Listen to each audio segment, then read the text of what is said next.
Las acciones, dijo el gobierno o Manuel Adorni, están vinculadas a la compañía asociada a Proyecto Latka, liderado anteriormente por un empresario ruso, un oligarca, Yevgeny Prigozhin, quien falleció en condiciones muy sospechosas. Se habla de un operativo de la inteligencia rusa asesinándolo en el año 2023.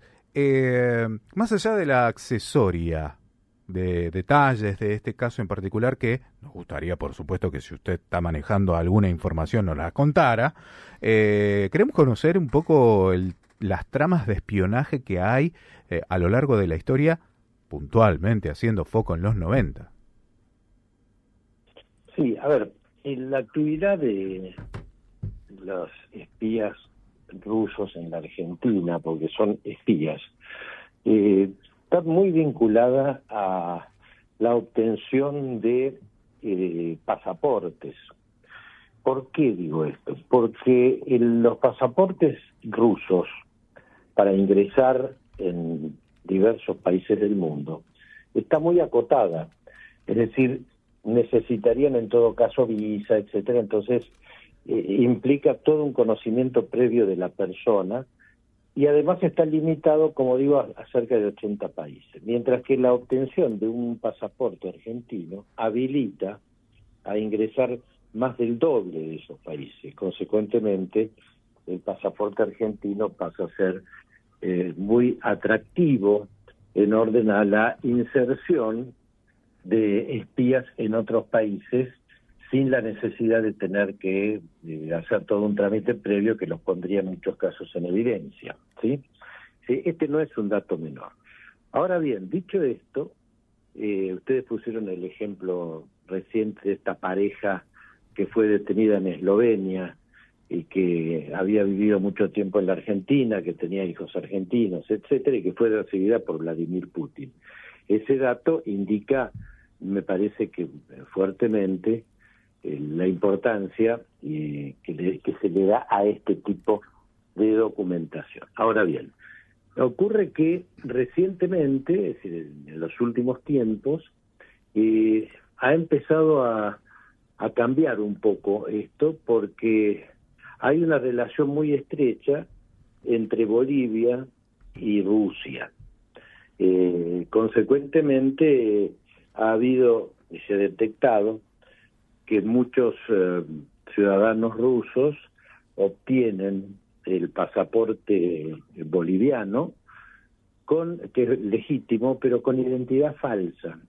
Directamente ya obtienen un pasaporte que los habilita también para ingresar en diversos países, muchos más que si tuvieran un pasaporte ruso, insisto, y esto ha determinado un cambio de alguna manera en el interés ruso respecto de Argentina. Cierro diciendo a su pregunta, evidentemente estamos frente a una situación donde Rusia específicamente, aliado de Irán, esto hay que decirlo también porque nos coloca, nos instala en el contexto más conflictivo de este momento, tiene un accionar en su estructura de inteligencia de altísima eficacia y de gran profusión en todo el mundo. Lo que se ha hecho en Argentina me parece bien, creo que solamente se ha detectado la punta del iceberg. Ahora habrá que bucear debajo de la superficie a ver qué es lo que se sigue descubriendo.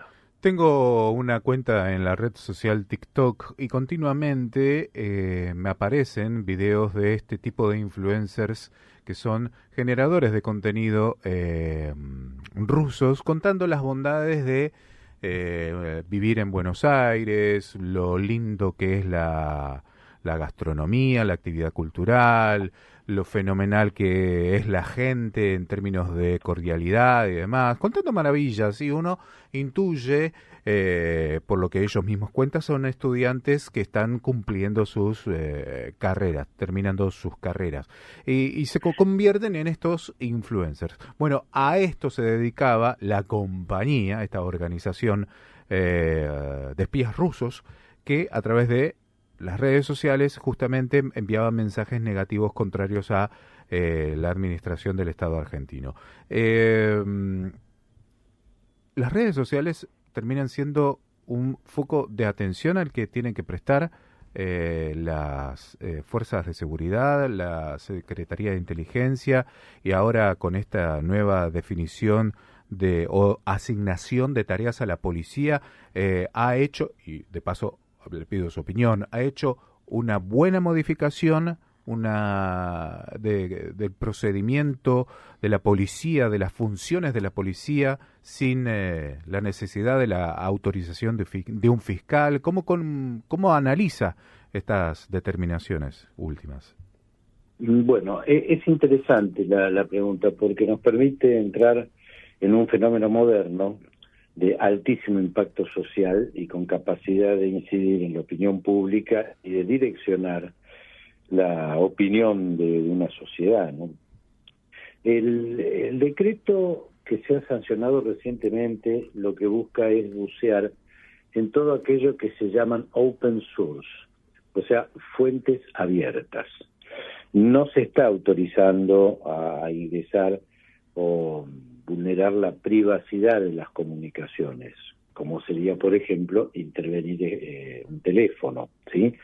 Sino que es bucear en todo aquello que es público, hacer un rastrillaje sobre todo aquello que ha sido puesto en las redes o en cualquier otro medio de comunicación de naturaleza pública, es decir, que no está reservado a la privacidad de las personas. Esto no me parece menor, es importante.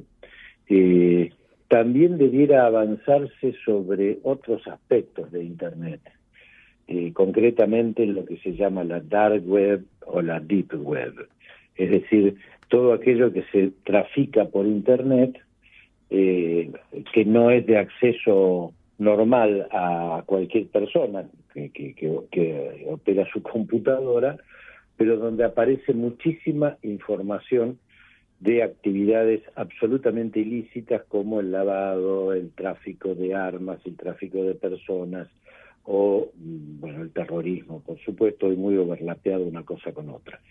Es decir, me parece correcto, no vulnera desde mi punto de vista los principios, derechos y garantías que están planteados en la Constitución Nacional, y bien ejecutado. Esto implica una altísima inversión, por supuesto, porque no es fácil por la profusa cantidad de elementos que funcionan en las redes sociales, que puede hacer, que pueda permitir evidentemente detectar la conformación de estructuras, organizaciones que están dedicadas a finalidades, digamos, delictivas o que afectan y que se constituyen como amenazas a intereses estratégicos de la nación, que para eso están los servicios de inteligencia, ¿no? Para neutralizar esas amenazas. Esto me parece, como le digo en síntesis, interesante y puede constituir un instrumento muy valioso para precisamente neutralizar este tipo de amenazas. Toma, quería preguntarle, porque ya de hace unos años para ahora hay lo que se llama el turismo de nacimiento, vienen muchas mujeres rusas, hay muchos matrimonios que vienen a tener a sus hijos acá. Se dice que para tener, como decía usted hace un ratito, la ciudadanía argentina. Digo, sí, esto tal cual. Y esto también puede estar vinculado a temas de espionaje, digo, porque hay hubo una entrada muy masiva, ¿no? Y después quedarse a vivir en Argentina. Digo, ¿tiene esto alguna relación también con el espionaje de Rusia? Sí, sin duda. Esa ola a la que usted hace referencia, bueno, es un dato que hay que investigar, evidentemente, ¿no? No es casual y está vinculado a las características que le señalaba de tener un pasaporte argentino, que le abre la entrada a muchísimos más países que tener un pasaporte ruso. Entonces, ahí hay un dato que no es menor. Bueno, recientemente hubo publicaciones, fotos que indicaban que en algunos hospitales muy importantes de la ciudad de Buenos Aires, en el área de maternidad, no solamente estaban los carteles dando indicaciones en castellano, sino también en ruso, ¿no? Uh-huh. Esto indica claramente que estábamos frente a una situación masiva de presencia de personas de origen ruso, que al tener un hijo en la Argentina, bueno, tenían consecuentemente la condición de que implica tener la documentación nacional, ¿no? Y eso para la actividad de espionaje rusa o de cualquier país pasa a ser importante. Pero insisto con esto de que he planteado respecto de Bolivia, porque esto también puede cambiar un poco la orientación y constituye una amenaza muy grande, ¿no? Uh-huh. Bolivia tiene una alianza militar con Irán y tiene una alianza muy fuerte en términos económicos con Rusia, y bueno, todo esto debiera ser investigado. Además, como todos sabemos, Bolivia está frente a una crisis brutal que puede terminar en un gran conflicto armado, y bueno, esto puede implicar también el riesgo de un éxodo masivo de ciudadanos bolivianos en la Argentina, y todos sabemos que cuando se producen estos éxodos, la enorme cantidad de gente que huye de un modelo autoritario o de un conflicto armado. El caso del modelo autoritario es la invasión de venezolanos que hemos tenido en la Argentina, pero cuando se producen estos éxodos masivos, no se sabe si detrás o encubierto en esa circunstancia ingresan personas que después terminan siendo una amenaza, ¿no? Claro. Ahora, la pregunta es, ¿qué es lo que están espiando en Argentina? ¿Qué información vienen a buscar a Argentina? A ver, básicamente los contactos, ¿no? Que se pueden ir generando y que pueden darle elementos que sirven para hacer todo lo que se define como una ambiental, ¿no? Una visión de contactos que pueden ser relevantes. Voy a poner un ejemplo concreto. Esta familia de la que estábamos hablando tenía a sus hijos o mandaba a sus hijos a un colegio importante, Uh-huh. privado. Los padres participaban de las reuniones de padres, ¿sí? Sí. Ahí iban buscando contactos y relaciones, por ejemplo, contactos con padres de chicos que esos padres tenían funciones en el Estado argentino, por ejemplo en la Cancillería. Uh-huh. Consecuentemente, ahí iban generando todo un sistema de relaciones y obtención de información que, por ejemplo, no solamente estuviera vinculada a la Argentina, sino también que, pongo este ejemplo hipotético, ¿no? De contactos con personal de la Cancillería Argentina, obtener información a través del contacto social, ¿no? Claro. De datos que pudieran servirle de terceros países o lo que fuera. Por otro lado, no menos importante es la actividad propagandística encubierta. No solamente se opera a través de las redes sociales, ¿no? Hay empresas que han comprado directamente la totalidad de la programación de alguna FM en la Argentina. Uh-huh.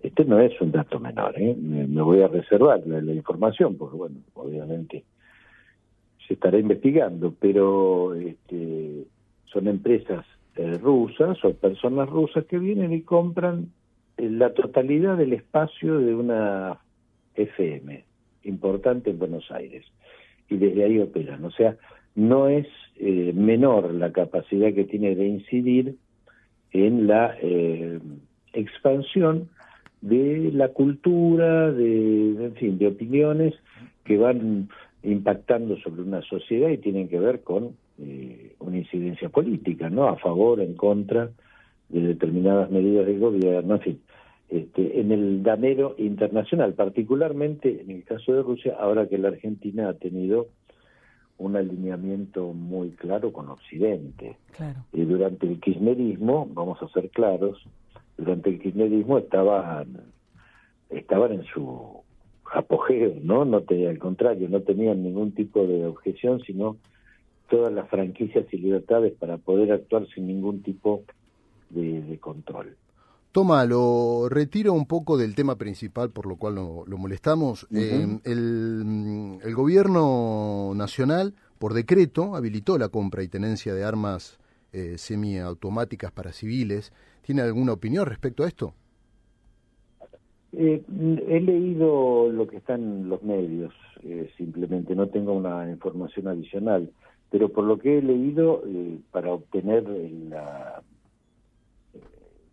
permiso para acceder a este tipo de armas y de municiones hay que cumplir una serie de requisitos bastante exigentes, tanto vinculados a las cuestiones patrimoniales de quien lo solicita, hasta sus antecedentes penales, etcétera, ¿no? No le veo riesgo si se cumple con todo lo que hay que cumplir previamente para que no accedan a este tipo de armamento personas que pueden estar vinculadas al crimen, ¿no? Al crimen organizado, al delito, etcétera. Pero hay una tendencia generalizada a permitir en el mundo este tipo de licencias, ¿no? Así que si se cumplen los requisitos que deben cumplirse para obtener un permiso de esta naturaleza, bueno, no le veo riesgo, al contrario.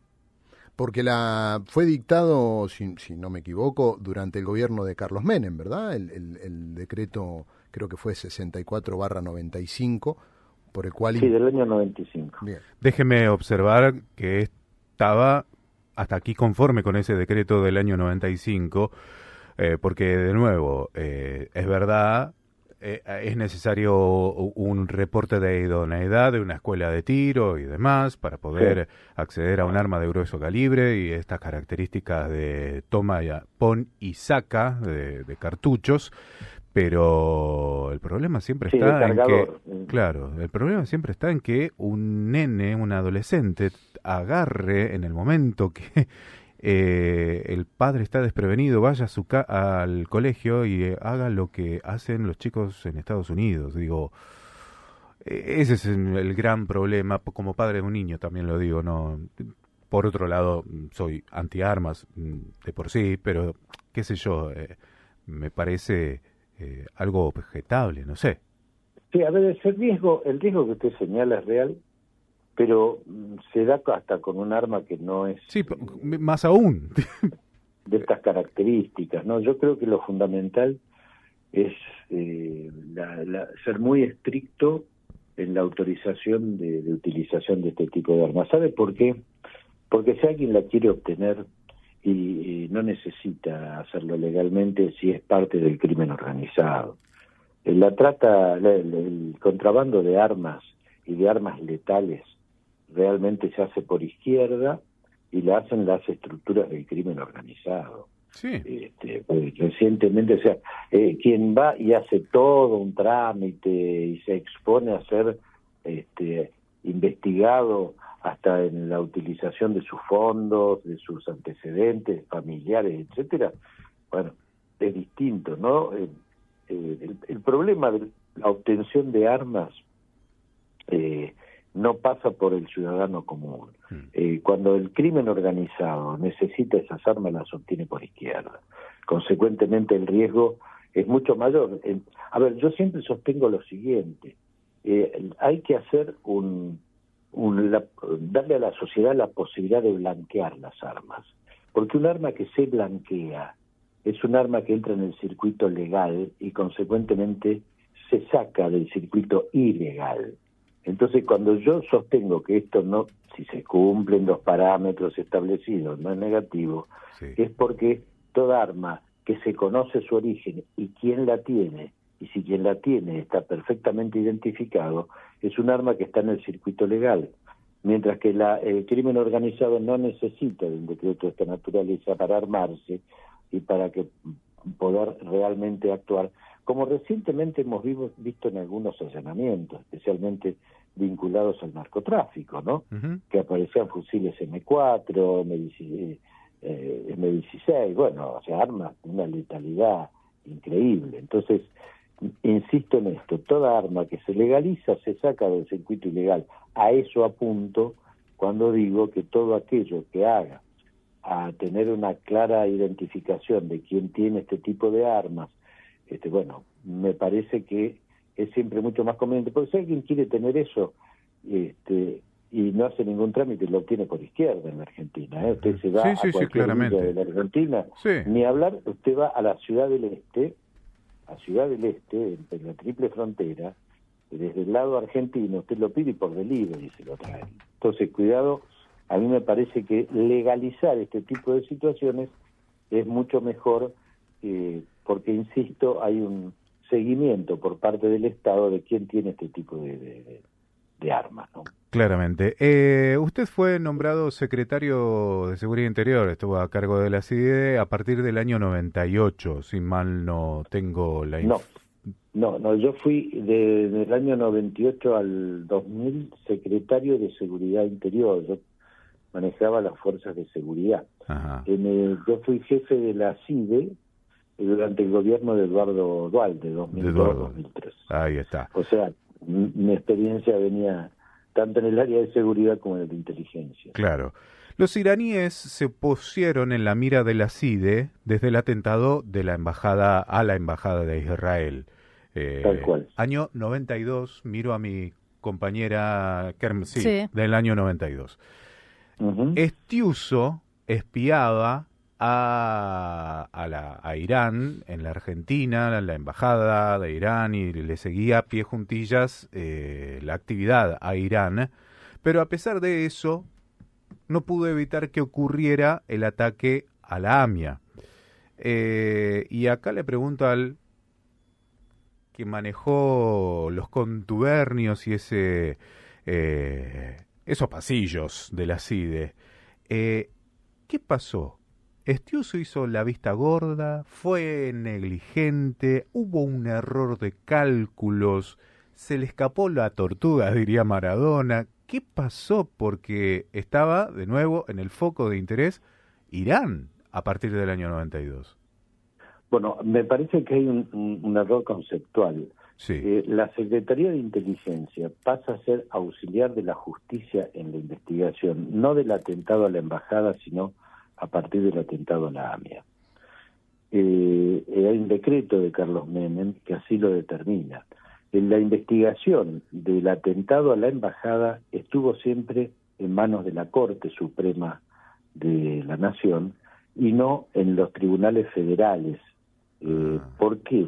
Porque el atentado a la embajada se interpretó, y con corrección, que se trataba de un accionar que implicaba la posibilidad de un atentado de Estado a un tercer Estado, porque no nos olvidemos que toda embajada tiene la extraterritorialidad, es decir, la embajada de Israel es territorio, para decirlo, digamos, directamente, es parte del territorio de Israel. Es decir, se entendió que estábamos frente a una discusión o a un conflicto Estado-Estado que se daba dentro de los límites de la Argentina. Consecuentemente, se determinó que fuera la Corte Suprema de Justicia la que llevara la investigación de ese atentado.